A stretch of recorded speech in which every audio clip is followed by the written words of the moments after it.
Bismillahirrahmanirrahim. Size Medine hakkında bir bilgi vermek istedim. Eramızın 623. yılında bir cuma günü Peygamber Yasrib şehrine daxil olup cemaat karşısında mucize elədi. Bu Peygamberin ilk cümlesi, ilk mucizesiydi. Şehir ehli vədə gəlmişdi. Her sakin istəyirdi ki, Məhəmməd sallallahu aleyhi ve sellem onun evine düştü. Allah harada buyursa, orada qonaq olacağım. Peygamber dedi, sevəm hansı qapısı dayansa, o eve düşəcəyəm. Peygamberin dəvəsi Eyüp Ensari adlı bir kişinin kapısında dayandı. Muhammed sallallahu aleyhi ve sellem dediği kimi de elədi. Eyüp Ensari'nin qonağı oldu.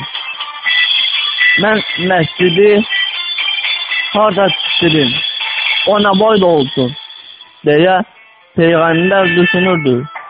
Onun ağ dəvəsi bir neçə addım atıp dayandı ve dönüp geri kaçtı. Bu Allah'ın inşasına buyurduğu mescidin yeri ve ölçüsüdür. Peygamber bayan etti. Həmin torbaq iki yetim uşağa məxsus idi.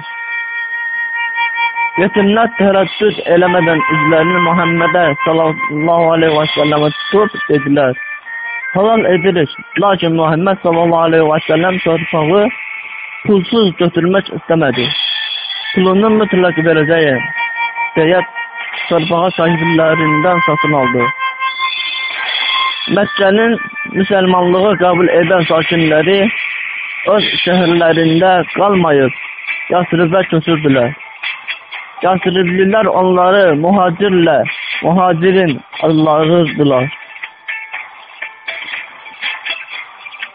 Yasribli Müslümanlara ise Ensare yani köməkçilər, sıraskarlar deyirdiler.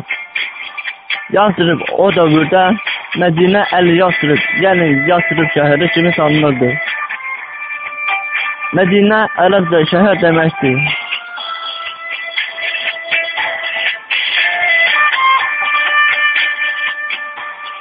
Muhammed'in sallallahu aleyhi ve sellemin gelişinden sonra Medine en-Nebi yani Peygamberin şehri adlandırır yahut sadece el-Medine şehirde deyirdiler. Hicazın meşhur şehrinin indiki adı belə yarandı. Peygamber sallallahu aleyhi ve sellem ve taraftarları Medine'de mescidin binasını koydular. Binanın hörmət üçün ətraf dağlardan iyi qaya parçaları sapıb sürətlərində daşıyırdılar. Hamılıqla içə girişmişdilər. Hətta Muhammed sallallahu aleyhi ve sellem de onlarla birlikte çalışırdı. Sen əziyyət çəkirsən, ne etmək lazım olduğunu de, emret, biz de yerine yetirək. Müslümanlar Peygamber'e zəhmət çəkməyi rava görmürdülər. Peygamber ise deyirdi. Mən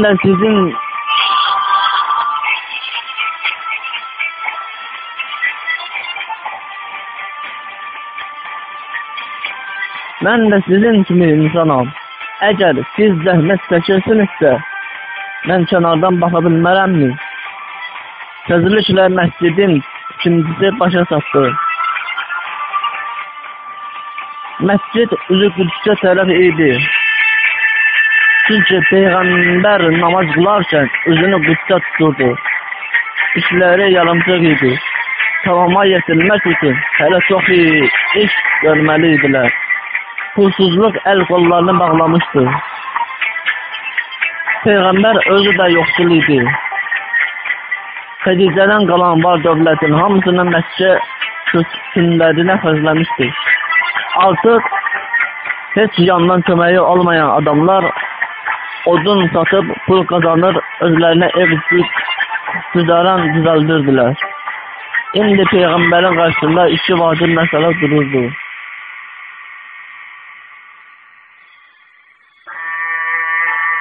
Bir, Mekke kaçkınlarının beraat almasına nail olmak. 2. İlim ve tedris merkezi yaratmak.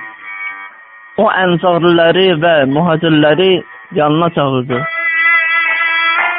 Üzünü onlara tutup dedi: siz kardeşsiniz.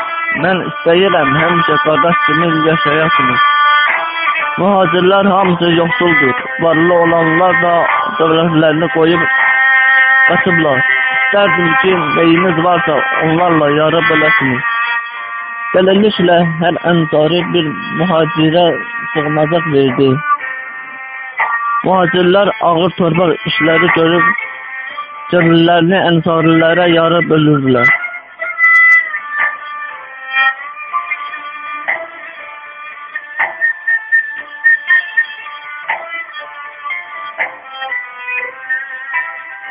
Mescidin inşası başa çattıktan sonra Peygamber onun yakınlığında öz ailesi ve müşahitleri için bir neçə küçük menzil tikdirdi.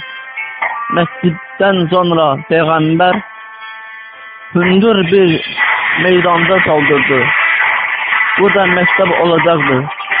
Peygamberin dediklerini ve Kur'an öğrenenler burada toplaşacaktır. Bütün dikkatimizi okumağa ve zahmete yöneldiniz.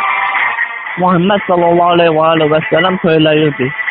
O ilim ve ribet meblağı olmaktan başka hem de adi bir zahmetkeş idi.